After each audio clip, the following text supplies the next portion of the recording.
Buenas noches, estimados colegiados del Consejo Regional 3 Lima, sector salud y población general. Esta vez tenemos a bien desarrollar el séptimo simposio en Día del Médico Ginecólogo y Obstetra en el Perú. Este día se celebra todos los 30 de junio a partir del año 1998 por resolución ministerial 2498. Y la fecha se ha tomado en cuenta conmemorando la creación de la Sociedad Peruana de Obstetricia y Ginecología, que fue fundado el 30 de junio. Sabemos que es una especialidad muy importante, ¿no?, que brinda atención y vela por la salud de la mujer a lo largo de su vida, y se especializa en el diagnóstico y tratamiento durante su embarazo, parto y puerperio de la mujer y edad reproductiva, así como otros problemas de salud como la menopausia, problemas hormonales, anticoncepción y esterilidad, entre otros.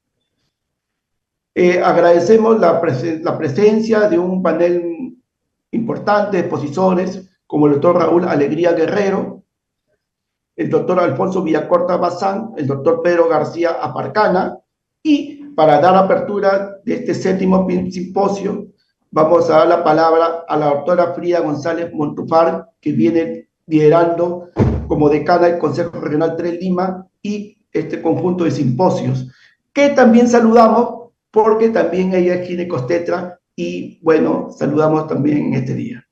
Un fuerte abrazo, doctora, y le damos la palabra para la apertura. Muchas gracias, Cristian.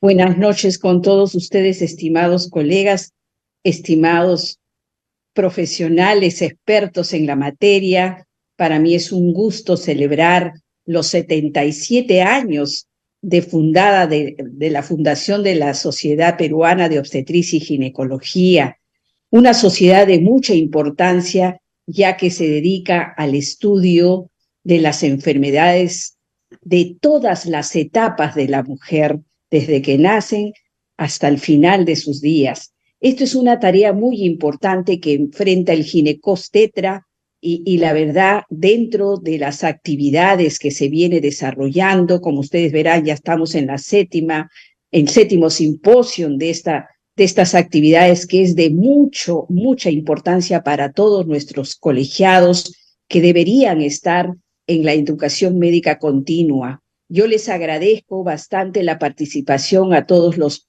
estimados ponentes, muy reconocidos todos, y es un honor tenerlos frente a este simposio, y les agradezco a todos y a todos los colegiados que nos están escuchando. Muchas felicidades, muchos éxitos, estimados doctores. Sé que va a ser un simposio a todo dar, y bueno, felicitaciones de antemano, y damos por iniciado este simposio. Muchas gracias y felicidades. Muchas gracias, doctora Frida González. Muchas gracias. Para comenzar el simposio, vamos a presentar al doctor Raúl Alegría Guerrero, secretario de Administración actual del Colegio Médico del Perú, Consejo Regional 3 Lima, y también jefe de servicios de alto riesgo del Hospital Nacional Guillermo Almenara.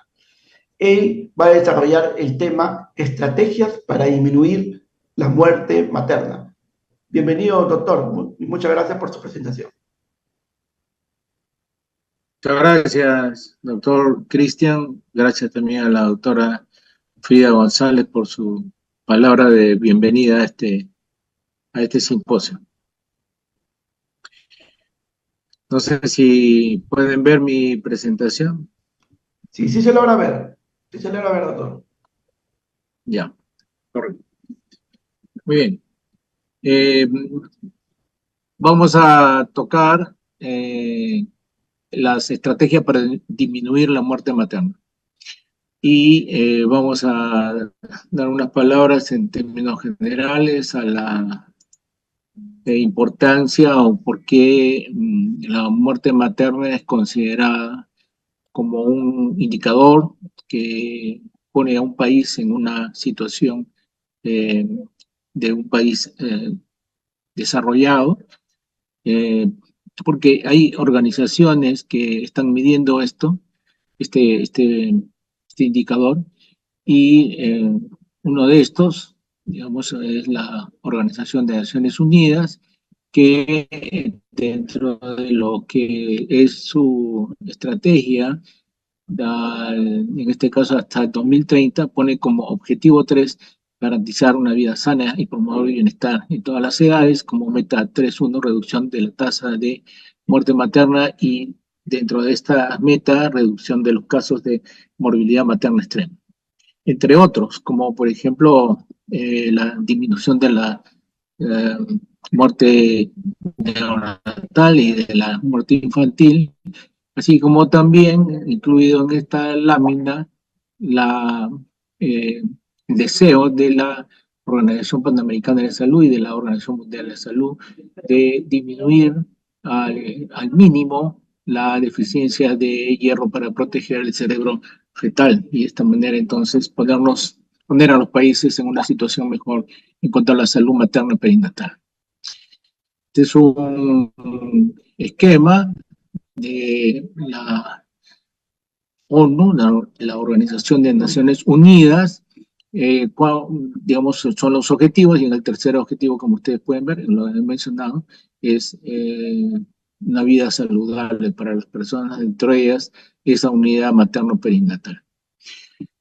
Con respecto a Perú, tenemos acá este cuadro que muestra básicamente cómo es la secuencia del número de muertes maternas del año 2000 al año 2022, donde ustedes pueden observar durante el año 2021 un incremento del número de muertes maternas causadas básicamente por la pandemia y la situación que llevó al cierre de las unidades de atención, y esto, digamos, se sumó para que haya un incremento en el número de muertes maternas.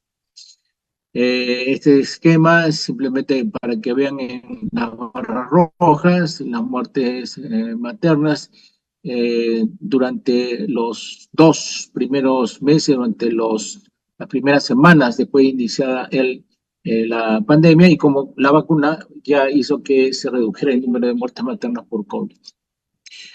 Esta lámina les muestra cómo va el número de muertes maternas del año 2000 hasta el año 2024. Nosotros hemos aumentado acá un par de años más y efectivamente hay una tendencia, si bien esto casi una meseta, pero una tendencia, excepto por los 2 años de la pandemia, 20 y 21, con una tendencia a la disminución de la muerte materna, ¿no? La pregunta que nos haríamos sería, a pesar de todos los problemas que tiene el país en cuanto a la parte política de sus autoridades y a la crisis eh, que estamos pasando, la crisis social y la crisis económica también reflejada allí.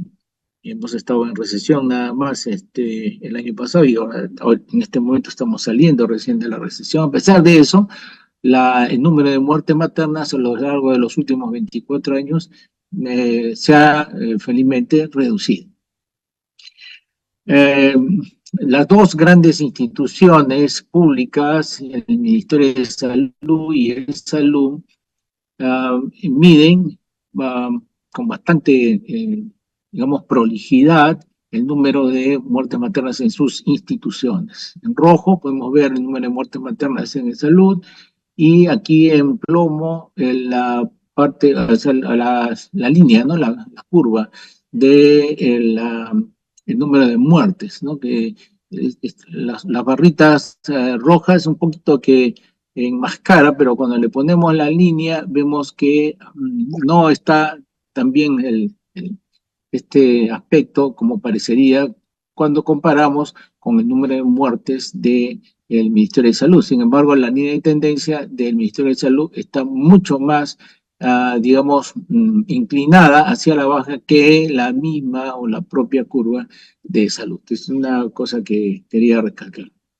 Bueno, estas líneas, estos esquemas, para mostrar ya no el número de muertes, sino la tasa de muertes en el año 2019 aquí, en el año 2020, en el año 2021, Y aquí podemos ver lo mismo, básicamente, digamos, ya un poquito más grande para que lo puedan observar, y vemos como estas tasas han variado a lo largo de los últimos 24 años, acá lamentablemente por la pandemia se elevaron, y más o menos estamos dentro de lo que se espera para un país en vías de, estamos entrando en vías, bueno, vamos a llamar así, vías de desarrollo. No somos un país todavía para ser considerado entre los países que tienen estándares de salud buenos en cuanto a la parte materno-perinatal, pero estamos en una tasa de 53 aprox, ¿no? Ya muy semejante a de los 5 a 6 primeros años de este siglo acá en nuestro país. Esto es básicamente lo mismo para que ustedes puedan observar las tasas, pero aquí comparando MINSA con salud. Como ustedes pueden observar, ¿no? Si quitamos estos 2 años de la pandemia, la tendencia a la baja en el Ministerio de Salud, el esfuerzo que ha hecho el Ministerio de Salud, ha hecho un esfuerzo muy grande, y en salud un poquito que nos ha costado más este tema. Ahora voy a explicarles por qué esta línea de tendencia bien interesante. Esto es un poquito más acortado para que ustedes puedan ver estas líneas, estas tasas de muerte materna, tasa de muerte materna, MINSA con salud.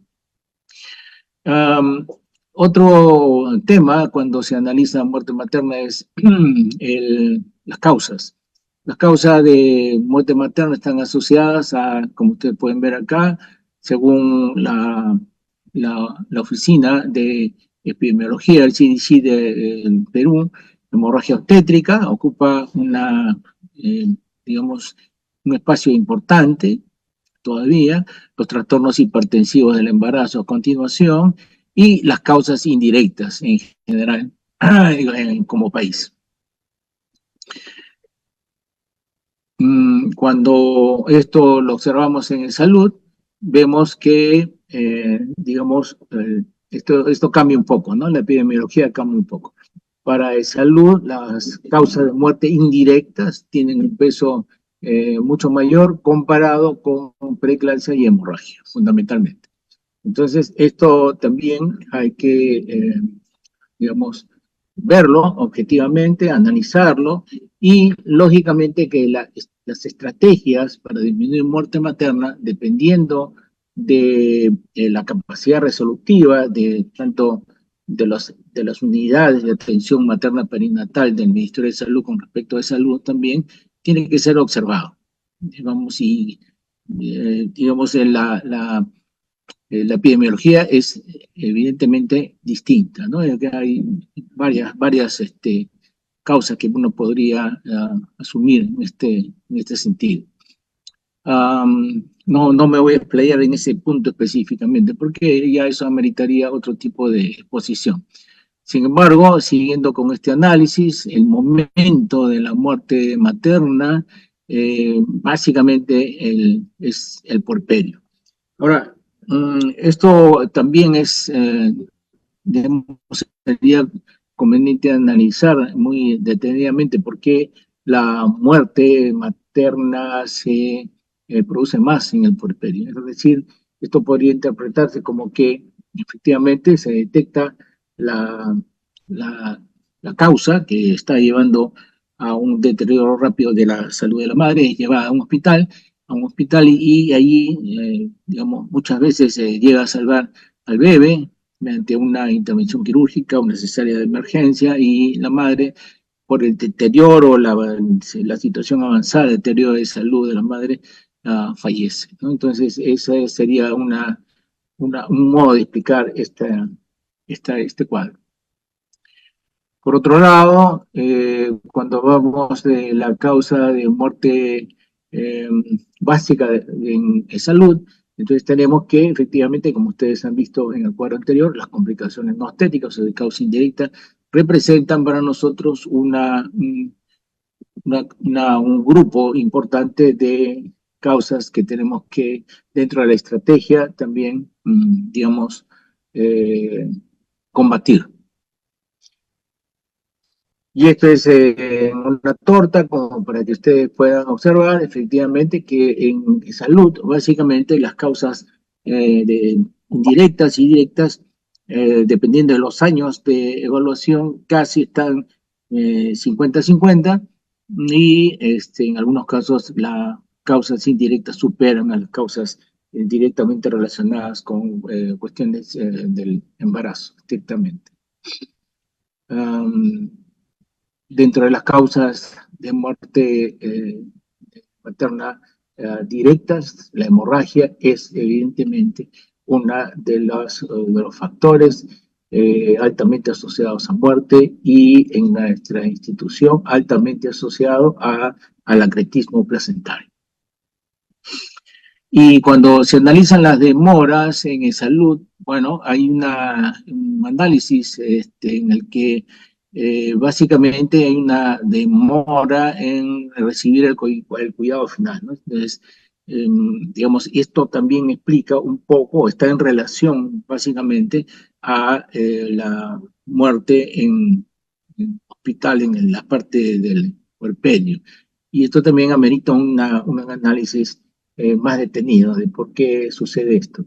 La respuesta sería que la identificación de los casos es tardía y allí entonces también apunta la estrategia a tratar de detectar más temprano o incluso de predecir la posibilidad de la complicación, de una complicación severa con respecto a la que le podría causar la muerte, la predicción, ¿eh? Ojo, estamos hablando de eso. Y entonces, basado en este cuadro y durante los últimos 10 años, entre el 2013 y el 2023, diseñamos progresivamente una estrategia o una serie de estrategias para disminuir, tratar de disminuir lo más que se pueda la muerte materna. Una de las cosas que nosotros planteamos, fue una labor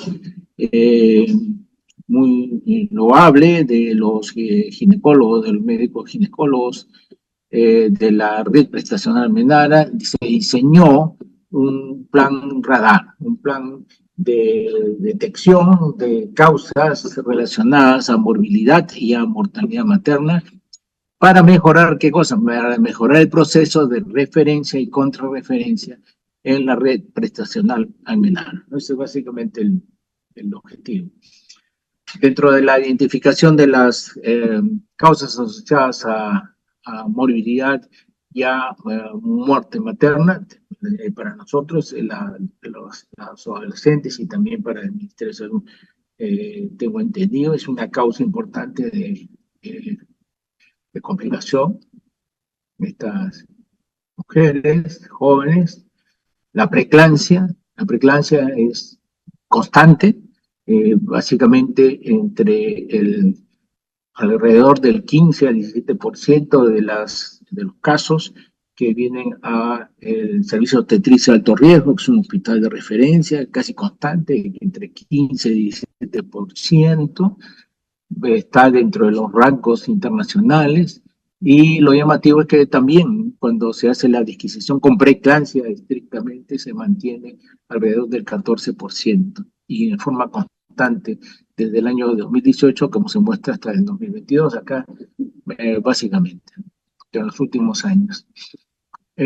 Otro tema, digamos, asociado a morbilidad, no solamente materna y perinatal, no solamente materna, sino también perinatal, es el nacimiento pretérmino, ¿no? El nacimiento pretérmino para la madre está muy asociado a la ruptura prematura en membranas y está a su vez asociada a infección intrauterina. Muchas veces, la mayor parte de veces subclínica, pero además el bebé que nace antes de tiempo ocupa las unidades de las cunas de unidad de cuidados neonatales durante muchos días, muchas semanas, y esto causa una situación, la verdad que es un problema de salud pública en los servicios de neonatología que no se dan abasto. Nosotros en en la red prestacional Almenara, aproximadamente en la parte de lo que es obstetricia de alto riesgo, el hospital Almenara, tenemos alrededor de 27 a 30 nacimientos pretérmino de niños pretérmino que necesitan un esto mensual. Casi es una constante. Entonces también ahí hay que destinar o diseñar estrategias para disminuir este punto, este tema. Muy bien, entonces vamos a hablar un poquito en estos minutos que quedan sobre la implementación de este plan. ¿Cómo lo hicimos, básicamente? Entonces, se trabajó desde 2013 hasta el 2019 progresivamente la estrategia y finalmente en el año 2019, casi en fines, ya se aprobó una resolución de gerencia donde se aprueba el plan de acción para la optimización del proceso de referencia y contrarreferencia de las atenciones, de las condiciones maternas y perinatales en la red prestacional Almenara. Y esto es una identificación, lo que mencionaba, la identificación de las causas asociadas a morbilidad y mortalidad, y haciendo dentro de esta selección todavía una subclase de patologías altamente asociadas, como ya les he mencionado, básicamente preeclampsia, parto pretérmino, a la cual incluimos en los últimos años tres, digamos, patologías más, como es la enfermedad genética, como es la anemia durante el embarazo y la posibilidad de aquetismo placentario. El objetivo básicamente era mantener un flujo estandarizado de referencia y contrarreferencia, es decir, de detectar tempranamente lo más que se pudiera y disminuir de esta manera la muerte materna y la morbilidad materna extrema. Acá está la base legal y es bastante, en realidad, en términos simples, es bastante sencillo. Acá está la selección de las condiciones, las clasificamos en seis capítulos y, digamos, según la directiva vigente de salud, la referencia de las pacientes que tienen complicaciones deben hacerse a partir de las 28 semanas. Con este esquema, nosotros, digamos, propusimos que en la práctica la referencia no se lleve a cabo tal y cual como dice la directiva, sino que por la condición del embarazo y por la secuencia del corto tiempo que tenemos, la mayor parte de patologías, como ustedes pueden ver, primer nivel, segundo nivel, podrían, digamos, en estas condiciones, hablando de estas condiciones, podrían ser referidas antes, incluso durante el primer trimestre del embarazo, dependiendo la condición patológica. Y entonces eso fue un cambio en la estrategia que nos llevó a detectar temprano, a analizar temprano también, y entonces así poderles dar también a estas mujeres un tratamiento precoz, culminación, digamos, preparado del embarazo, y entonces, claro, esto al final se tradujo en una disminución de la tasa de muerte materna en la red de prestación Almenara, y digamos también una mejoría en la parte de lo que es la atención perinatal de los bebés, que nos llevó a desarrollar, por ejemplo, estrategias como la cirugía fetal, porque pudimos detectar temprano los casos y entonces pudimos apreciar también temprano la probabilidad de hacer cierre, por ejemplo, de mielomeningoceles, es decir, digamos, intraútero, o reducción primaria de gastrosquisis, lo cual redujo en este grupo de pacientes la cantidad de días, por ejemplo, hospitalizados, y una recuperación mucho más rápida, ¿no? Todos estos casos están siendo preparados para las presentaciones, lógicamente, en los diversos espacios no científicos que se presentarán en este año, en lo que queda de este año, y de repente hasta el próximo año. Este es el segundo grupo de enfermedades intercurrentes, siguiendo la misma modalidad, la misma estrategia. Este es el tercer grupo de condiciones. Este es el cuarto grupo de complicaciones. Y finalmente incluimos dos grupos más, que no son condiciones, digamos, asociadas directamente a mujeres que están embarazadas, sino a mujeres que no están embarazadas, pero que tienen condiciones patológicas que requieren una atención prioritaria. Yo voy a tomar como ejemplo una de estas condiciones, son aproximadamente una docena de condiciones. Una es, por ejemplo, las pacientes jóvenes en edad reproductiva que tienen cardiopatías, en la que se indica que no, o se recomienda que no deberían quedar embarazadas estas mujeres. Ejemplo, hipertensión pulmonar, ejemplo, falla cardíaca. Aunque, digamos, alguien podría decir, pero ¿cómo una mujer joven puede tener falla cardíaca y estar viva y puede tener hipertensión pulmonar crónica, severa y está viva? Y sí, efectivamente. Acá en el Hospital Almenara, en el servicio de cardiología, tenemos 80 pacientes jóvenes con estas condiciones. Y incluso en los últimos años, el doctor Villanueva, que es uno de los líderes en cardiología de lo que es el servicio de cardiología, digamos, se ha visto en la necesidad de crear una unidad para ver a estas pacientes, porque aparte de que necesitan un tratamiento y un seguimiento muy minucioso, necesitan anticoncepción. Aquellas mujeres que no deben quedar embarazadas tienen que tener anticoncepción. Y es así como, por ejemplo, nosotros hemos tenido casos de muertes maternas asociadas a cardiopatías severísimas que hemos salvado al 80, 90%, pero siempre una u otra se complicaba, y entonces esas son las causas indirectas asociadas. Estas mujeres, cuando van al primer nivel, necesitan la atención prioritaria. Cuando le dicen al proveedor de salud, ¿sabe qué? Necesito, yo no puedo quedar embarazada, y bueno, le damos anticonceptivos, etcétera. Pero cuando le dicen, no, pero yo soy cardiópata y estoy tomando este medicamento A, B, C o D, dicen, no, no tome nada, señor, porque se va a complicar, vaya al hospital Almenara. Va a la referencia, a su oficina de referencia, y le dicen, sí, véngase dentro de 2 meses, 3 meses, y ahí es donde quedan embarazadas. Entonces, eso se rompió. Y hemos tratado, aunque todavía tenemos mucha dificultad, de que estas mujeres tienen que ser atendidas prioritariamente. Ese es un ejemplo. Y el otro grupo, básicamente, está asociado a la predicción. A la predicción, básicamente, en preeclampsia, en parto pretérmino y enfermedad genética. Y entonces estas mujeres tienen que ser transferidas rápidamente y luego ya ser tratadas y ser observadas, evaluadas minuciosamente, lo que mejora la situación de la madre y del bebé en el momento, durante el embarazo y en el momento del nacimiento. Bueno, estas son en nuestra población.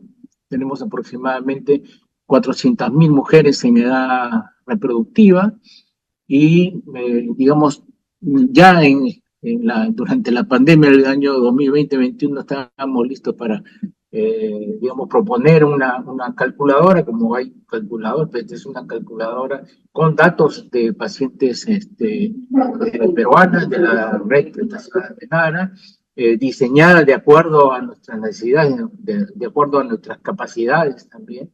Y la verdad que truncó el 2021-22 y ha sido un poco difícil retomar, pero este año tenemos el compromiso de ya sacar la calculadora que nos va a permitir la predicción, la detección muy temprana de las condiciones que he mencionado. Conclusiones. Las conclusiones básicamente que en un hospital, en un servicio de tercer nivel, llegan las pacientes actualmente que se necesita que lleguen, es decir, las que requieren que lleguen. Miren, en el 2018 teníamos un promedio de nacimientos entre 280 y 300 nacimientos, y cuando aplicamos esta estrategia, ya en el 2022 hemos tenido algo así como 160, reducimos casi al 60%, y actualmente tenemos entre 100 y 120 nacimientos, ¿no? Porque, digamos, la selección de los pacientes ha sido altamente efectiva. Y esto le muestra la línea decreciente. hemos conseguido que prácticamente entre el 98 y 100% de pacientes lleguen a un servicio de obstetricia, que es el servicio de referencia con patología asociada, y del modo de nacimiento, digamos, no se ha alterado, porque tanto la cesárea como el parto vaginal también han disminuido en forma progresiva y no ha habido sesgo, felizmente, en cuanto a la atención de la condición del nacimiento.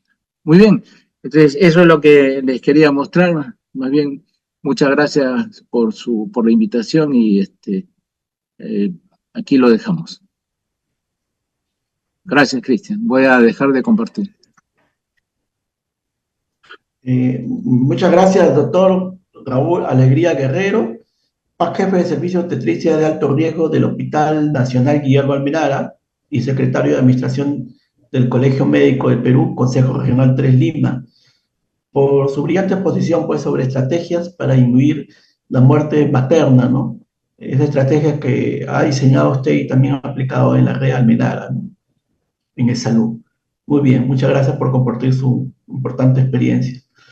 Ahora vamos a desarrollar un segundo tema, que es la morbilidad materna extrema, normatividad vigente, ¿no? Por el doctor Alfonso Villacorta Bazán, miembro del equipo técnico de la Dirección de Salud Sexual y Reproductiva del Ministerio de Salud, a quien damos la bienvenida. Muy buenas noches, estimados colegas, doctora González, doctor Carpio,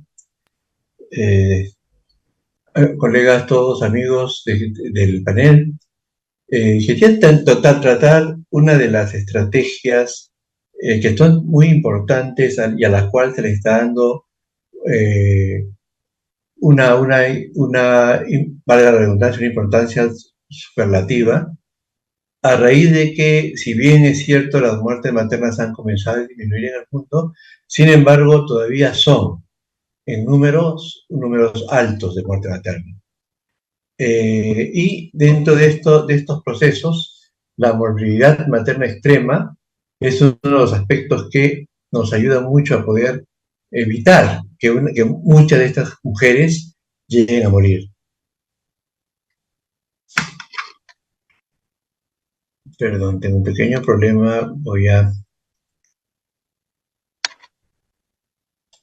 Ok, voy a compartir entonces la presentación.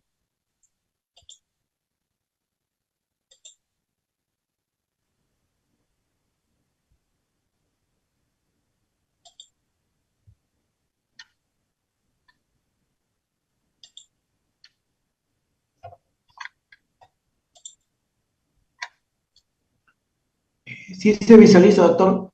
Más bien, si lo puede poner su presentación en amplio. Sí, quiero ponerlo en modo presentación. Un segundito. Ya, okay. Que no encuentro el punto. Está en la parte inferior. Sí, en la parte superior. Acá está. Ah, así es. Ok, ahora creo que ya está. Sí se visualiza bien, doctor. Gracias. Muy bien. Como les comentaba, saludos a la doctora Alegría.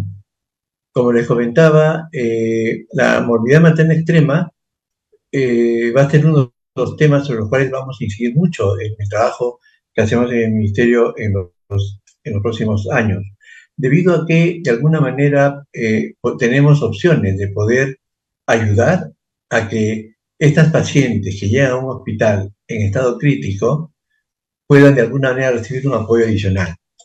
Si vemos este cuadro, este marco, vemos que del total de embarazos que tenemos, del total de gestaciones, hay un grupo amplio que prácticamente son gestaciones que no tienen complicaciones. Pero hay otro grupo, más o menos un 20-30%, que se complican, que son gestaciones con complicaciones. De este grupo de gestaciones con complicaciones, hay un grupo que tienen condiciones de complicación, pero que no amenazan la vida de la paciente.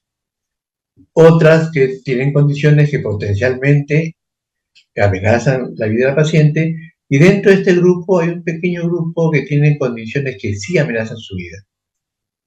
En este grupo de gestantes es que se encuentra la movilidad materna extrema, como una antesala a lo que es la muerte materna. Y la definición que la OMS da a la muerte materna, a la movilidad materna extrema, dice la Organización Mundial de la Salud, que es un estado en el cual una mujer casi muere, pero sobrevivió a una complicación ocurrida durante el embarazo, el parto o dentro de los 42 días determinado el embarazo, o sea, toda la fase puerperia. Esta paciente, este grupo de pacientes tienen una serie de criterios para los cuales nos vamos a considerar movilidad materna extrema. Y esto ha sido uno de los problemas que se manejó en la OMS y por lo que se tuvo que crear un grupo internacional liderado por CLAP, por el Centro Latinoamericano de Prematología, para definir los criterios de a qué llamamos movilidad materna extrema. Hay una serie de modelos, en esto el colombiano es el más conocido, pero donde son demasiados los casos que se plantean como movilidad materna extrema. De ahí que este grupo de tarea que trabajó los criterios y que han planteado que estos criterios sean usados a nivel internacional, porque podríamos de esa manera poder hacer comparaciones en el uso de estos criterios. Como decimos, la mujer con movilidad materna extrema presenta complicaciones graves durante el embarazo o parto puerperio que ponen en riesgo su vida y que requieren una atención inmediata. Y que por lo menos uno de los sistemas o aparatos que vamos a mencionar estén afectados. Basta uno de ellos, basta un criterio para considerar el caso como movilidad materna extrema. Y estos criterios es importante verlos porque hay criterios desde el punto de vista cardiovascular y se tienen criterios clínicos, criterios de laboratorio o criterios de intervención y manejo. Dentro de los criterios clínicos, el shock, paro cardíaco, son indicadores de movilidad materna extrema. Desde el punto de vista laboratorio, un pH menor de 7.1, que ya nos habla de una acidosis severa, o un lactato menor de 5 milimoles por litro o 45 miligramos por decilitro, que ya nos habla de hipoperfusión severa. O, desde el punto de vista de intervenciones, la administración continua de agentes vasoactivos ya nos plantean que esta paciente es movilidad materna extrema y si ha recibido reanimación cardiovascular. Obviamente, si es un paro cardíaco, la reanimación cardiopulmonar es parte del proceso. Entonces, cualquiera de ellos, desde el punto de vista cardíaco, uno de ellos, ya me considera a la paciente como movilidad materna extrema. Desde el punto de vista respiratorio, la presencia de cianosis aguda, la presencia de una respiración convulsiva, audible, jadeante, una frecuencia respiratoria mayor de 40 respiraciones por minuto, que hablan de una taquimia severa, o una frecuencia respiratoria menor de 6 respiraciones por minuto, que nos hablan de una bradimia severa. Desde el punto de vista laboratorio, saturación de oxígeno de menos de 90 durante una hora, pero haciendo la equivalencia con la altitud sobre el nivel del mar, ya que ustedes saben que sobre el nivel del mar 89% todavía está dentro de los parámetros normales, en la altitud. Por otro lado, un PAFI menor de 200 milímetros de mercurio, que nos habla ya de hipoxemia severa. Y en cuanto a intervenciones, el hecho de que la paciente sea intubada y que requiera ventilación asistida, que no esté relacionada con anestesia, ya debe ser considerada una paciente con movilidad materna extrema. Desde el punto de vista renal, oliguria resistente a los líquidos diuréticos, o una creatinina de 300 milimoles por litro o mayor o igual a 3.5 miligramos por decilitro, o en los casos de que haya que hacer diálisis en caso de insuficiencia renal aguda. Cualquiera de ellos ya me lo cataloga también como movilidad materna extrema. Desde el punto de vista hematológico y de coagulación, el criterio clínico es alteraciones de la coagulación, no formación de coágulos. Desde el punto de vista laboratorio, plaquetas menos de 50.000 por mililitro o ya nos hablan de una trombocitopenia aguda severa, y en intervenciones y manejo una transfusión de más o igual a 3 volúmenes de sangre o hemoderivados o paquetes globulares, hemocomponentes, perdón, ya nos implica que estamos hablando de una morbilidad materna extrema. Desde el punto de vista del sistema hepático del hígado, ictericia en presencia de preeclampsia, morbilidad materna extrema. Una bilirrubina mayor de 100 milimoles por litro o más de 6 miligramos por decilitro, hiperbilirubinemia aguda severa es morbilidad materna extrema. Desde el punto de vista neurológico, una paciente que tenga coma o pérdida de conocimiento más de 12 horas, una gestante puérpera, es morbilidad materna extrema. Ellos definen crisis epilépticas, nosotros lo consideraríamos como crisis convulsivas, incontroladas, o un estado convulsivo, es morbilidad materna extrema. O sea, quiere decir que no toda eclampsia viene a ser morbilidad materna extrema. El accidente cerebrovascular, cualquier tipo de accidente cerebrovascular, o la parálisis generalizada, se considera criterios de morbilidad materna extrema. Y desde el punto de vista, por último, sustituto alternativo en función de la gravedad o intervenciones, el criterio clínico es una histerectomía después de una infección o una hemorragia uterina. El grupo de OMS considera solamente este criterio dentro de lo que es morbilidad materna extrema.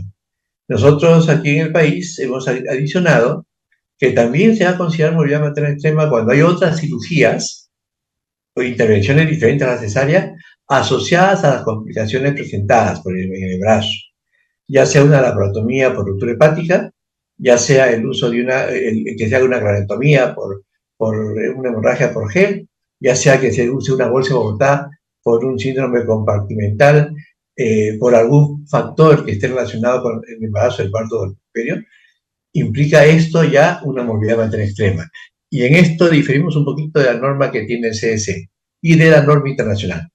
Porque no podemos dejar de pensar, un ingreso a la UCI más de 72 horas, que no sea por otra causa que no esté relacionada al proceso propio de la gestación, es una morbilidad materna extrema. Como decía, no podemos dejar de plantear que este elemento no puede dejar de ser una morbilidad materna extrema. Vean ustedes ahí, una bolsa de Bogotá puede ser un abdomen abierto y que puede estar varios días, y en esto es por eso que hemos agregado estos criterios dentro de lo que es morbilidad materna extrema. Muy bien, dentro de esto, ante este proceso, el Ministerio de Salud ha elaborado dos documentos normativos. Uno de ellos es una norma técnica de salud. Ustedes saben, la norma técnica de salud es la norma de mayor jerarquía dentro de lo que es la pirámide de las normas a nivel del ministerio. Y se ha hecho una norma de notificación y vigilancia, de la morbilidad materna extrema, que esto lo conduce el Centro Nacional de Epidemiología, Prevención y Control de Enfermedades del MINSA, el CDC. Y se ha hecho una directiva que se maneja desde la Dirección de Salud Sexual y Reproductiva, que es de monitoreo y seguimiento de la morbilidad materna extrema. El CDC notifica, hace la vigilancia, y con DESARE hacemos el monitoreo y seguimiento de gestantes con morbilidad materna extrema. Veamos más o menos cuál es el esquema. La resolución ministerial 653/2021 del MINSA aprueba esta norma técnica de salud, la número 174 del CDC, que es la norma técnica de salud para la vigilancia epidemiológica de la morbilidad materna extrema, que es un elemento obligatorio, de notificación obligatoria. Entonces, ellos tienen además unos formatos en los cuales se hace esta notificación para tener información de cada caso. El objetivo de esta norma técnica es contribuir, obviamente, a la disminución de la mortalidad y morbilidad materna, y establece los procedimientos que permiten la vigilancia epidemiológica de los casos de morbilidad materna extrema en los establecimientos de salud. Como le digo, es una norma de notificación obligatoria. Y por otro lado, la directiva que manejamos en DESARE es la resolución ministerial 249/2020, que aprueba la directiva sanitaria para el monitoreo y seguimiento de la morbilidad materna extrema en los establecimientos de salud. ¿Qué implica este monitoreo y seguimiento? Básicamente, cuando ingresa una gestante en morbilidad materna extrema, o sea, con los criterios que hemos visto anteriormente, esta paciente ingresa al establecimiento y es vista, entra por emergencia,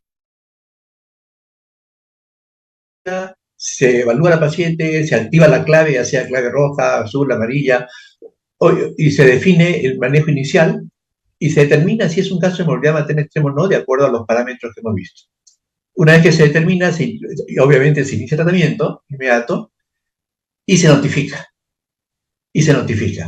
Esta notificación, la idea es que esta notificación llegue a un grupo de teléfonos, de sistema, de WhatsApp, que nos permita conocer inmediatamente cuando esta paciente entró al hospital. De modo que esta paciente no quede como una paciente que entró a la UCI o a Trauma Shock y luego no sabemos más de ella. No sabemos qué hizo el establecimiento, cómo va, cómo se comporta. La idea es que esta información se alerte en un sistema bastante simple que es simplemente marcar el diagnóstico y el estado en que ingresa. ¿Y por qué motivo? Y si es que requiere algún apoyo, el establecimiento. Entonces, esto nos permite conocer, por ejemplo, podríamos saber en este momento en el hospital de Arequipa, acaba de ingresar una gestante con morbilidad materna extrema a la UCI, entonces tendríamos la posibilidad ya de poder conectarnos con Arequipa y ver en qué situación está esta paciente. Y luego, bueno, vamos a ver la presentación. Esta norma, como decíamos, tenía la finalidad de contribuir a disminuir la mortalidad materna, realizando una intervención precoz en las mujeres calificadas como morbilidad materna extrema, mediante el monitoreo y seguimiento de estos casos en los establecimientos de salud. Y el seguimiento es diario. La idea es que al día siguiente sepamos si está mejor, peor, o se mantiene en su estado estático. Y si algún elemento adicional, algún parámetro, algún criterio adicional, ingresa en ese día. Y que requiere ese hospital como apoyo. De repente requiere una teleconsulta, entonces nos conectamos con el Instituto Materno Perinatal, se hace la interconsulta, o requiere de repente una prueba especial, se conecta con el CIS para que apoyen y hagan más rápido las posibilidades de estas pruebas, o requieren una referencia y en todo caso ahí nos comunicamos con el CIS para que pueda pagar el transporte aéreo de una paciente X y con el SAMU para que vea el manejo y el traslado de los pacientes. O sea, buscar de alguna forma de apoyar y conocer qué está pasando con esa paciente día a día. O bien hasta que salga de alta, o bien, si fallece, ya pasa a la lista de mortalidad materna. Y para esto, esta norma lo que hace es establecer los procedimientos para el monitoreo y seguimiento continuo de las pacientes calificadas en morbilidad materna extrema. En las unidades de UCI ya han dado que una paciente de este tipo, si no está en una unidad de UCI o una unidad de trauma shock, es poco probable que sobreviva por la gravedad del cuadro. Como decía, el reporte de alerta inmediata se va a poder hacer desde un teléfono, desde un iPad o desde una computadora, y lo realiza el personal médico de turno del servicio de emergencia. El sistema lo estamos elaborando ya, justamente hoy vamos a tener reunión para ver cómo hacer el manejo final, y esto nos va a permitir tener información, que es muy importante, y luego hacer un monitoreo diario de la evolución de esta paciente, con cosas muy concretas. No se tiene que escribir mucho, no se tiene que hacer ningún formato, ningún dato, simplemente en el teléfono se marca los parámetros concretos de su estado, si está mejor, está igual o está peor, y luego si ha tenido algún otro elemento adicional dentro de los criterios, o si hay elementos que han sido ya resueltos. Esto se hace las coordinaciones con la dirección y se hace las coordinaciones con los hospitales, y esta información es recibida por un grupo de expertos vía teléfono, vía WhatsApp, que ellos inmediatamente chequean y están alertas en los hospitales a este caso. De modo que de alguna manera se puede buscar alternativas de solución. Hemos trabajado bastante en los últimos 3 años en esto, en el sentido de la referencia. En el sentido de la referencia. Y no solamente desde ver el problema en un hospital, sino también hasta desde la comunidad, donde a través del sistema nos llega el aviso a la paciente y se mueve todo el aparataje para poder ver la forma de ayudar a esa paciente. Los reportes se realizarán vía teléfono o tablet de una base de datos a WhatsApp y podrán ser transferidos a la historia clínica informatizada, que es el BOGARET, que se va a entrar en ese sentido. El seguimiento posterior, ya cuando la paciente sale de alta, se realizará a las 48 horas, a las 72 horas después del ingreso, a los 7, 14 y 42 días después del ingreso. Toda esta información que se logre de los datos de movilidad materna extrema pasan a formar parte de los elementos de diagnóstico, de los elementos de apoyo para el trabajo de la otra norma que tenemos establecida, que es la Directiva Sanitaria, que establece la organización de los comités de prevención de mortalidad materna. Y estamos en este momento teniendo reuniones a nivel nacional para ver muerte materna, analizar muerte materna, sintetizar muerte materna, pero también en departamentos de regiones donde no tienen muerte materna, se están haciendo las reuniones para analizar y evaluar la morbilidad materna extrema, para ver qué se hizo bien, qué se puede hacer mejor, porque hay cosas que a veces no se hicieron tan bien, pero al final resulta que la paciente también se salva, pero estos elementos nos permiten hacer un análisis bastante intensivo de estos procesos de morbilidad materna extrema.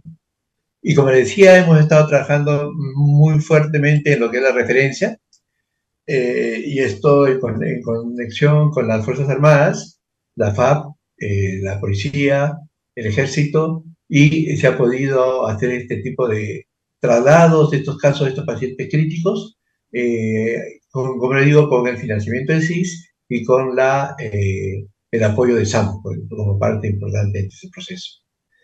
Prácticamente desde el año 2001, en que tuvimos un total de 139 solicitudes de movilidad materna extrema, fueron aceptadas 91, 17 no eran transportables, se hizo la teleconsulta con el instituto evaluó el caso, vio que no eran transportables, se tuvo que hacer el tratamiento allí, mejoraron 6 pacientes con los procesos, de los cuales por telemedicina se resolvieron 24, y 2 pacientes pidieron su alta voluntaria, y lamentablemente estas 2 pacientes fallecieron.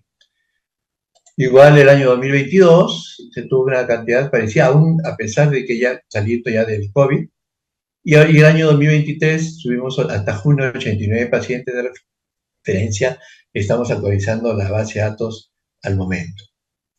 Básicamente, esto es una de las formas como estamos manejando este tema. Y como le digo, la morbilidad materna extrema se puede presentar en cualquier momento, en cualquier lado, y estos pacientes tenemos que transferirlas rápidamente a un hospital donde pueda ser manejado como morbilidad materna extrema. Este es el caso de una paciente con hemorragia obstétrica que presentó shock hipovolémico en Alto Tustún, que es una zona de Bagua, en la selva, estuvo con 4.5 gramos de hemoglobina y pudo ser trasladada, me recuerdo mucho un día domingo, en que se tuvo que mover toda la maquinaria para poder trasladar a esta paciente, y fue tratada ya en el hospital de Bagua, donde salió adelante, ¿no? Veamos más o menos, espero que se pueda ver esto.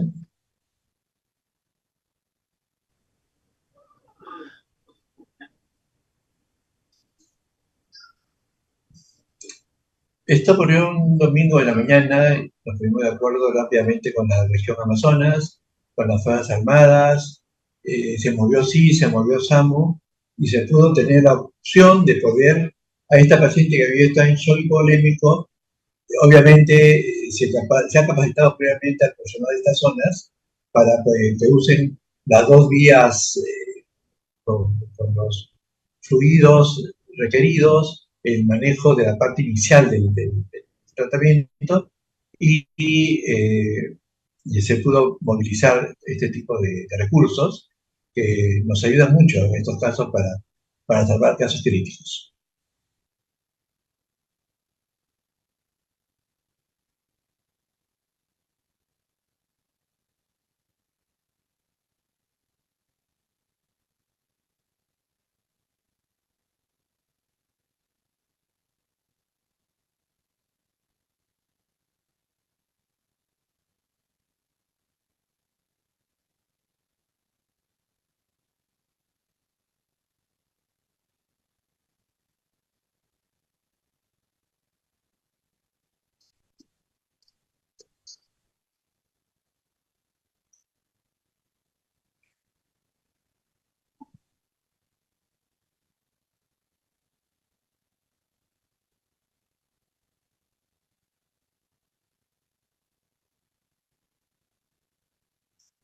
Ya ustedes van con las 2 vías. A esta paciente no le llegaron a poner el traje TANS porque en ese momento todavía no tenían el traje TANS. Después de que ocurrió este episodio, después de que promocionamos los trajes TANS, y con eso ya, para otra oportunidad, hubo un caso muy parecido, una paciente con tópico, y que logró mantener cierto grado de hemostasia, de homeostasis, perdón, homeostasis, para poder ser trasladada con un traje TANS puesto en esta paciente.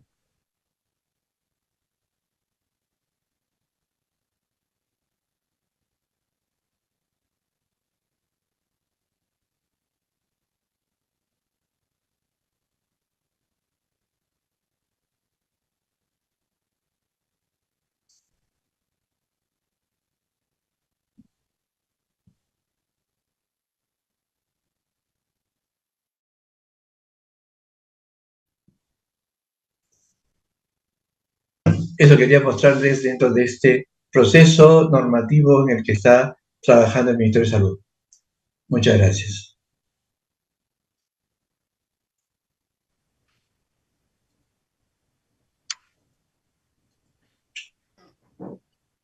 Muchas gracias, doctor Alfonso Villacorta Bazán, miembro del equipo técnico de la Dirección de Salud Sexual y Reproductiva MINSA, por este importante desarrollo del tema de morbilidad materna extrema y la normatividad vigente. Muchas gracias por su participación. Voy a dejar de compartir. A ver. También vamos a dar paso ahora al doctor Pedro García Aparcana, médico asistente de servicios de adolescencia del Instituto Nacional Materno Perinatal.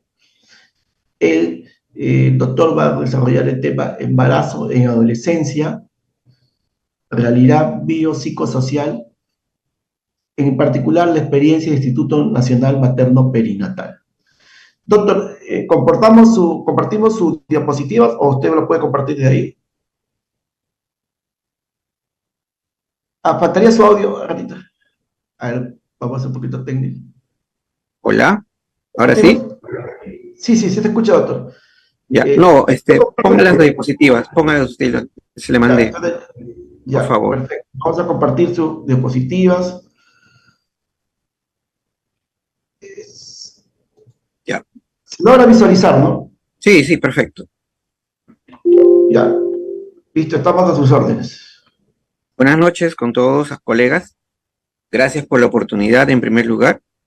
Y lo que queremos abordar hoy día es una vista panorámica de este problema. Este es un problema multicausal de salud pública, un problema de salud pública porque abarca a grandes poblaciones y que no tiene solamente un origen, no es un problema netamente de salud, sino que tiene orígenes más allá de ellos. Y por lo tanto, lo que vamos a tratar de enfocar o rescatar de esta presentación es entender que no vamos a solucionar nosotros el problema, sino que tenemos que echar mano a otras instituciones, a otros niveles, a prácticamente todos los lineamientos del Estado. La siguiente, por favor. Pueden pasar la siguiente. Okay. El embarazo en adolescentes está claro que es un problema resultado de dos situaciones: una desigualdad entre todos los estratos sociales y una inequidad entre todos los individuos que vivimos en esta sociedad. Resultado de estas desigualdades e inequidades, se dan ciertos contextos bajo los cuales las chicas jóvenes terminan embarazadas. La siguiente. Y eso va a implicar, por lo tanto, un abordaje integral, porque vamos a tener que usar muchos tipos de profesionales en este tipo, no solamente el médico. Es multisectorial porque no solamente va a ser el sector salud el que va a estar a cargo de esto. Multinivel porque tenemos que utilizar en diferentes estamentos, sea local, regional, nacional. Y multiactor porque realmente incluso hasta personas que no tienen nada que ver en salud tienen que participar en esto. Y hay grandes movimientos detrás de todo este problema de salud pública. La siguiente.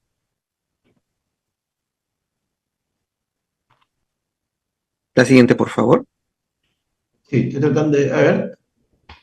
Ya. Ya. Entonces, lo clásico respecto a la parte del embarazo adolescente ha sido los aspectos biológicos. Son los que vemos, los que nos han enseñado en las aulas, los que hemos vivido cuando hemos pasado por las diversas salas de hospitalización. Y siempre nos han mencionado que las adolescentes tienen más riesgo de morir, de enfermar, comparadas con las no adolescentes. Y eso es cierto desde el punto de vista estadístico. Desde hace muchos años, muchas décadas atrás, siempre se ha comparado a las adolescentes frente a las no adolescentes y resultado de ello se observaba una mayor morbilidad y mortalidad. Pero detrás de esto había un sesgo estadístico. Si comparamos solamente las adolescentes, que en su mayoría son nulíparas, frente a las no adolescentes, donde ya se diversifica la paridad y entran más multíparas, no son comparables los dos grupos. Cuando hicimos un trabajo que comparaba adolescentes nulíparas con no adolescentes nulíparas, la diferencia se esfumó bastante. Casi son iguales. Realmente a todas las edades, siendo nulíparas, enfrentan más o menos las mismas patologías. Sin embargo, la labilidad de una paciente adolescente, cuanto más adolescente, más lábil, la hace más proclive a una serie de complicaciones. Y básicamente, por la parte biológica en gran parte, pero también por el soporte alrededor de ella, ¿no? Entonces, dentro de los aspectos biológicos yo quiero enfatizar esto. Es más, las chicas de 17, 19 años que nosotros hemos atendido en la institución, nulíparas, han tenido una labor de parto más rápida, más fácil y mejor que una nulípara de más edad, de 20 a 29, por ejemplo. Entonces, biológicamente, el parto se desarrolla mejor en una mujer de 17, 19. Pero, si vamos hacia atrás, sí empiezan a haber más diferencias. Las chicas de 16, 15, 14, 13, sí tienen problemas. ¿Tenemos mujeres de esa edad con partos vaginales? Sí, pero es más frecuente las distocias en este grupo de mujeres pequeñas. Entonces, lo que quiero rescatar de este punto es que tenemos que dejar el sesgo de que solamente es la parte biológica lo peor. Lo más trágico en estas edades es los comportamientos o alteraciones psicosociales que vamos a tener consecuencia del embarazo en adolescente. Nuestro papel es enfatizar esos daños y poner en alerta a la sociedad de que no debemos llegar a esto, que debemos evitarlo. Si revisamos las estadísticas, durante las últimas décadas, solamente en 2 años se logró bajar por debajo del 10% el embarazo adolescente en el país.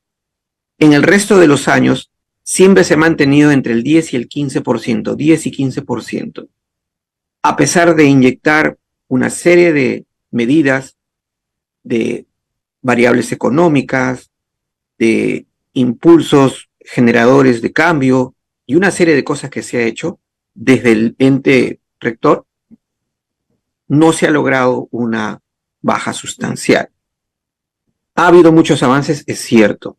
Ha habido muchas cosas que hemos notado de nuestra propia población, por supuesto.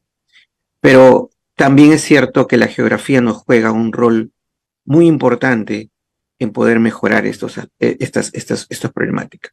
La siguiente, por favor.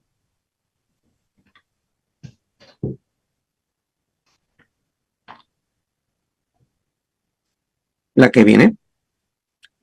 Entre los aspectos psicológicos que hemos notado está la baja autoestima, la ansiedad y depresión, la negación al embarazo, los sentimientos de culpa de quedar embarazada y una sensación de vergüenza que pueden afrontar estas chicas.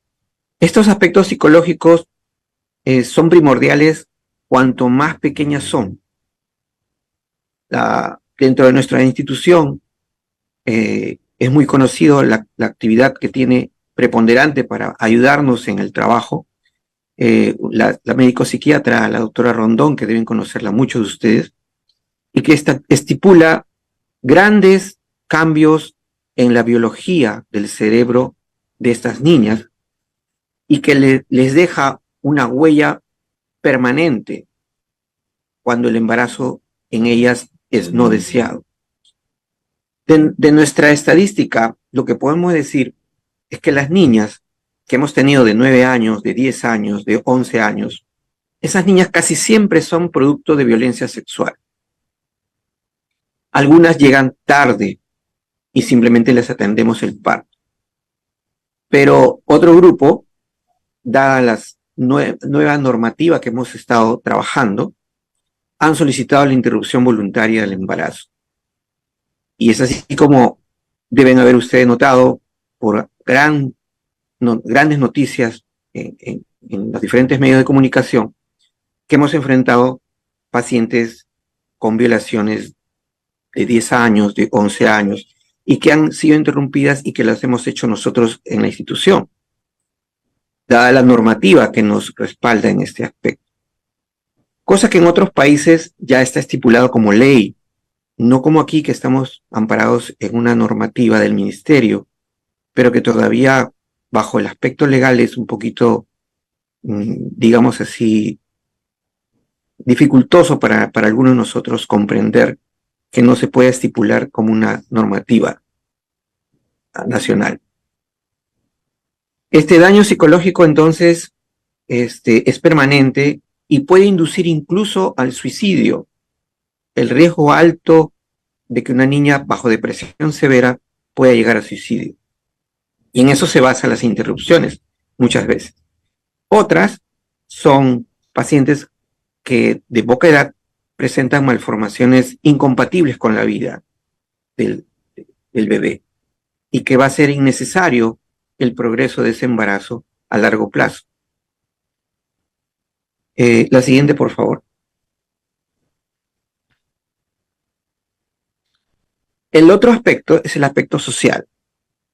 Cuando hay un embarazo en adolescentes, cuanto más temprano se acrecientan estos problemas de deserción escolar, de discriminación social, de dependencia económica y de aislamiento social. La niña de 12, 13 años que es mamá, depende definitivamente de la familia. Y las familias tienen muchas reacciones. Algunas los acogen, otras las rechazan, unas las ponen de lado, en fin. Y eso es un estrés permanente para ellas. Tienen que dejar el colegio, muchas de ellas, tienen que enfrentar el hecho de aprender a criar cuando todavía están aprendiendo a ser criadas, y se aíslan socialmente porque les da vergüenza enfrentar este tipo de problemas, sobre todo aquellas que han sido productos de violaciones. La gran mayoría de violaciones que tenemos en niñas son del entorno familiar, quizá el padrastro, quizá el tío, quizá el primo, quizá el vecino. No son gente extraña la mayor parte de veces. Y ese es un problema que también tenemos que abordar en la crianza. La siguiente, por favor. En estas niñas, llámese embarazo adolescente hasta los 19, por supuesto, pero vamos a enfocarnos básicamente en las menores de 15. El embarazo no deseado crea una situación de estrés permanente, es una amenaza para el proyecto de vida que ella tenía, generalmente trunca cualquier perspectiva que ella tenía y la pone en riesgo de pobreza permanente, de violencia circular y de discriminación.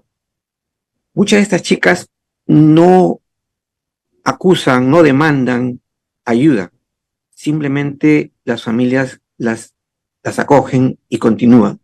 Y el agresor a veces las induce a abortar y sigue agrediéndolas.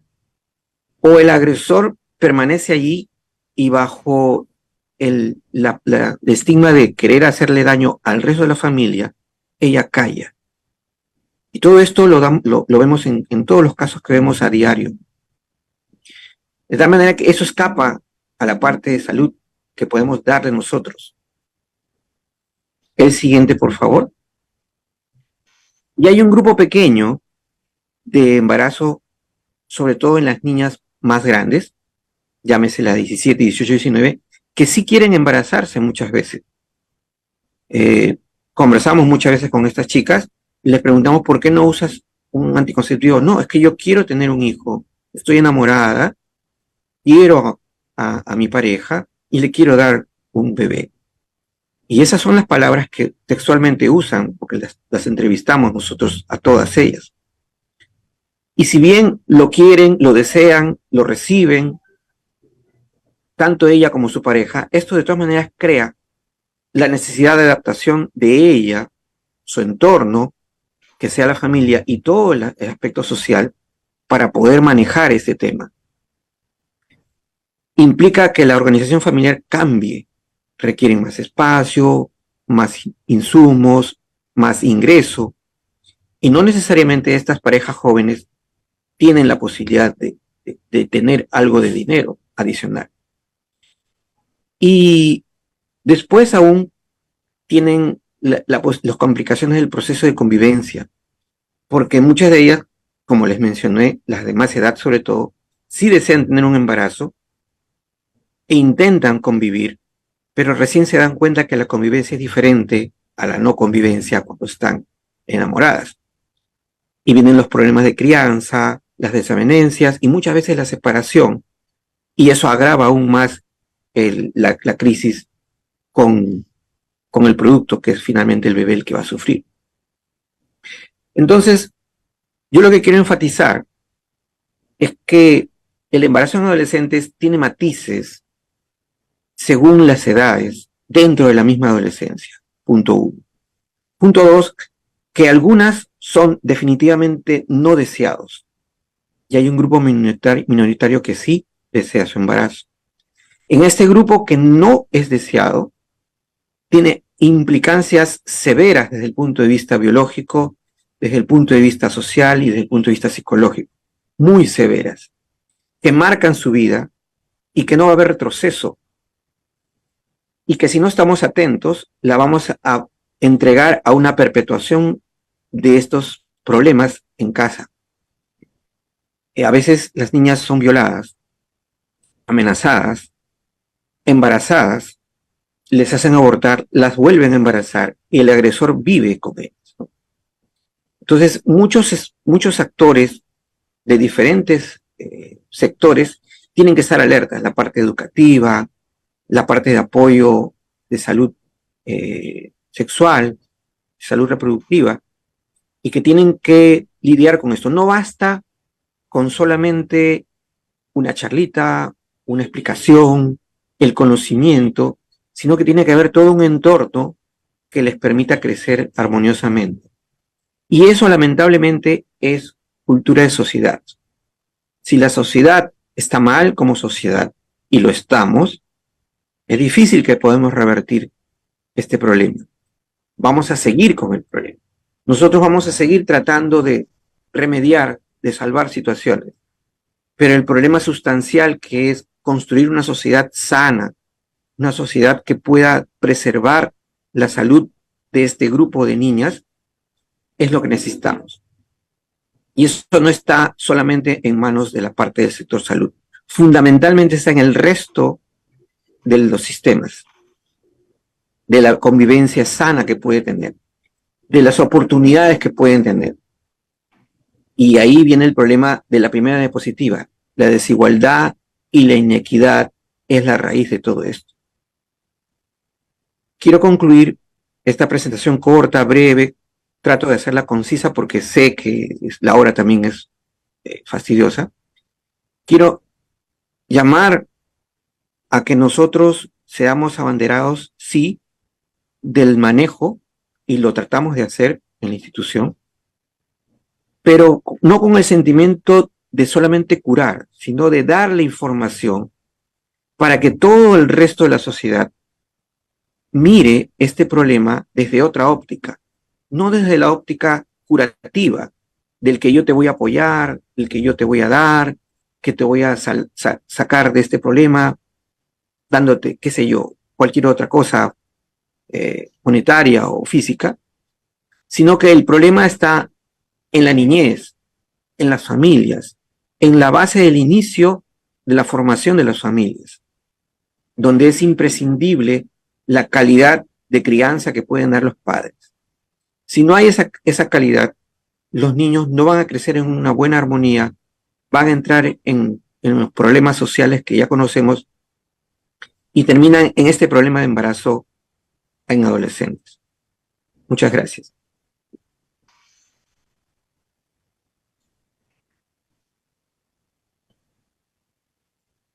Muchas gracias, doctor Espero García Parcana, médico asistente del Servicio de Adolescencia del Instituto Nacional Materno Perinatal, por el importante tema embarazo en adolescente, una realidad biopsicosocial y la experiencia pues, del Instituto Nacional Materno Perinatal. Para ya dar fin a este 7º simposio virtual por el Día de la Ginecología Obstetricia Peruana, vamos ahora a dar la palabra a cada ponente para que haga un mensaje final o una conclusión, ¿no? Entonces comenzaríamos pues con el doctor Raúl Alegría. Gracias, doctor Cristian. Bueno, muy interesante, ¿no? Las ponencias de tanto el doctor Villacorta como el doctor Pedro García. Pedro, ¿no? Pedro García. Digamos, situaciones muy complejas, la verdad. Muerte materna, morbilidad materna extrema, y ahí hay una unidad, digamos, que se puede desarrollar y se va a desarrollar lógicamente con el tiempo.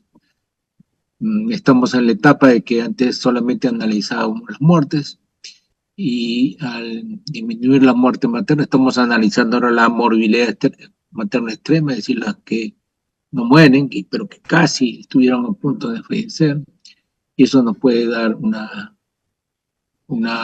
digamos, algunas herramientas, podemos diseñar algunas herramientas para, igual, creo que es la predicción y la prevención, ¿no?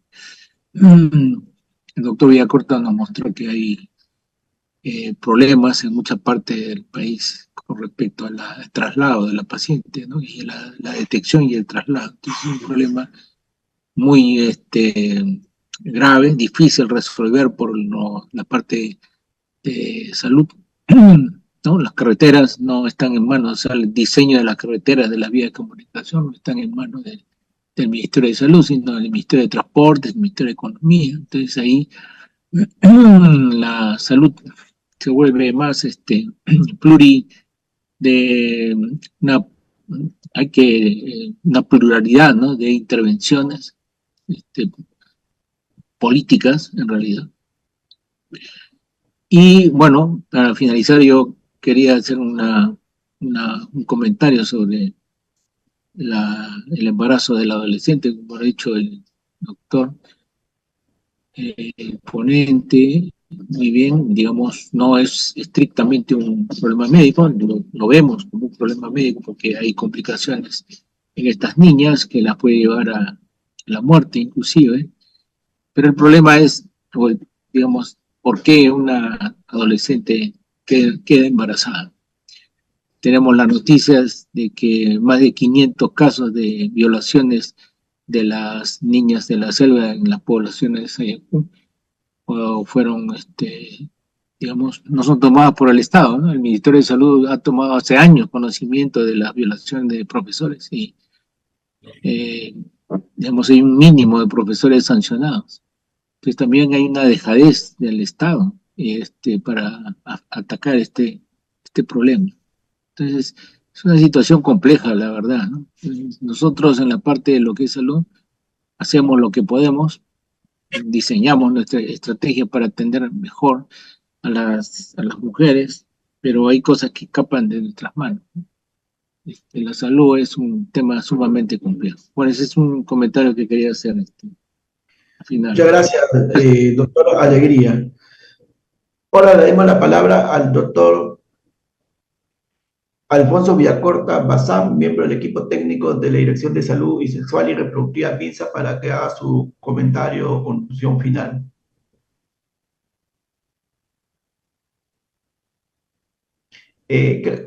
Habría que activar su micrófono, doctor.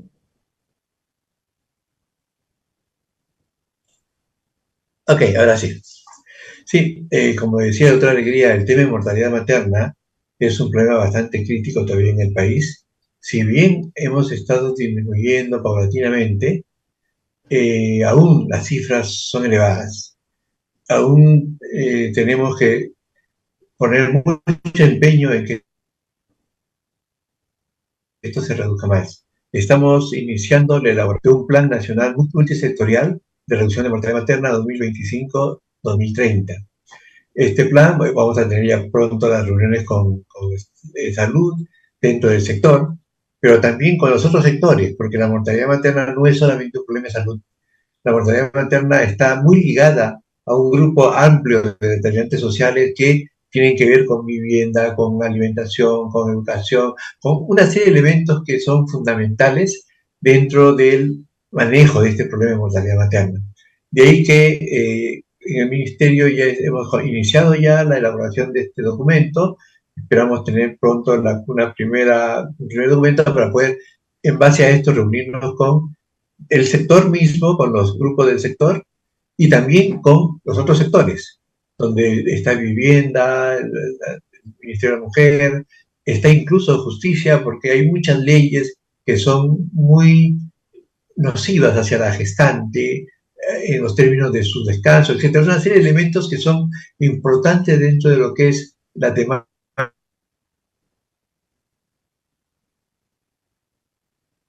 crítica de la mortalidad materna, hacia lo que es la mortalidad materna extrema, porque esto es un momento crítico de la paciente donde se requiere el máximo apoyo del sistema. Que esa paciente no quede olvidada ni puesta en una UCI y ya solamente quienes están en la UCI conocen de esta persona, sino que todo el sistema esté atento a que esta mujer logre sobrevivir dentro de lo posible y darle todo el apoyo necesario para que esta mujer no fallezca. Básicamente esto, y bueno, y el tema adolescente que es tan crítico en nuestro país todavía, donde hay pues una serie de factores psicosociales severos dentro de este tema, ¿no? Agradecerles mucho la invitación y esperamos poder compartir ya los avances que estamos haciendo dentro del Ministerio. Muchas gracias. Muchas gracias, doctor. Y terminamos esta rueda de comentarios y conclusiones con el doctor Pedro García Parcana, médico asistente del Servicio de Adolescencia Instituto Nacional Materno Perinatal. Bien. En primer lugar, quiero agradecer la convocatoria. Siento halagado de poder conversar con todos los colegas. En segundo lugar, saludar a mis colegas ginecólogos, ginecobstetras por su día y remarcar que somos los que comandamos esta línea siempre, que debemos preservar ese comando todo el tiempo. Hemos tenido situaciones muy complicadas con esto del intrusismo y seguimos teniendo y vamos a seguir teniéndolas por una serie de características de nuestro sistema. Pero creo que estamos lo suficientemente entrenados como para poder lidiar. Y no debemos ser, como algún colega me mencionó en el momento, un avestruz que entierra la cabeza y no ve nada de lo que sucede alrededor. En realidad tenemos que estar con la cabeza arriba, mirando y atentos a todos estos efectos que pueden ir contra nuestra propia especialidad. Y por otro lado, respecto al embarazo en adolescentes, primero la parte de morbilidad y mortalidad materna, que también se tocó, es un punto sustancial más dentro de lo que significa el Estado, la nación como tal, cómo convivimos, cómo queremos vivir. Si queremos vivir bien, en forma igualitaria, no tendríamos tantas diferencias, pero sí las tenemos. En adolescentes es igual. Las zonas más paupérrimas son las que tienen más embarazos en adolescentes. Son donde se mueren más las adolescentes, son donde los niños se mueren más también. Y es igual que la muerte materna. La misma tendencia, porque sigue siendo un problema sociocultural. Lamentable lo que me comentó el doctor Alegría, sí lo escuché y lo vi también, de algunas personas que están a la cabeza de nosotros y que hacen comentarios, digamos, fuera de foco respecto a por qué las adolescentes de algunas zonas se embarazan o no. Es muy penoso haber escuchado y visto esa noticia. Nosotros de donde estamos contribuiremos, pero necesitamos del apoyo de todo el Estado para que esto no se dé. Ya yo quisiera no tener este tipo de complicaciones, pero se van a seguir teniendo porque lamentablemente el estrato sobre el que crecen está ahí. Todo lo que puede pensarse de malo y que puede estar alrededor existe. Y la inocencia de estas niñas se pierde muchas veces por nuestro comportamiento como sociedad inoperante frente a este problema. Muchas gracias nuevamente y gracias por una nueva oportunidad. Agradecer a nuestros distinguidos ponentes por sus conocimientos de ginecobstetricia, por su gran experiencia en los temas que han abordado y también por la visión que tienen, pues, en resolverlos, ¿no? De un punto de vista técnico, de un punto de vista plan, de un punto de vista de la visión. También saludarlos a ustedes ponentes por el Día de la Ginecología Obstetricia y también un saludo especial a la doctora González, nuestra decana. Agradecer a todos los colegas de Consejo Regional 3 que nos están escuchando o que nos van a escuchar seguro posteriormente, al sector salud y a la población general. Un fuerte abrazo para cada uno de ustedes. Muchas gracias y con eso damos por fin este séptimo simposio. Ok. Pues